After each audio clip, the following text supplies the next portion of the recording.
এত রাগ কেন? তোমার তো রাগ করতে হয় না, বুঝেছো? একটু রাগ কমাও। তুমি একটা মেয়ে বিড়াল, মেয়েদের এত রাগ করতে হয় না, অল্প অল্প রাগ করবা। তোমার রাগ ভাঙাবে কে? এত এত রাগ আমরা ভাঙাতে পারি? বলো।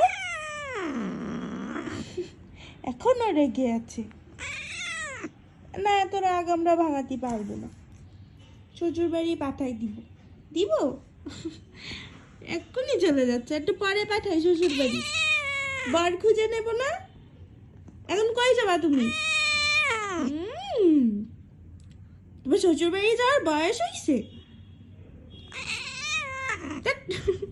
বয় এখানে বয়, আসো বসো, আদর করে দিবানি। আচ্ছা পাঠাবো, শ্বশুর বাড়ি পাঠাবো না, আসো আসো আসো। থাক আসো, তুমি বলা কি হবে না। কে পাঠাবে? তোমার তো কেউ বিয়েই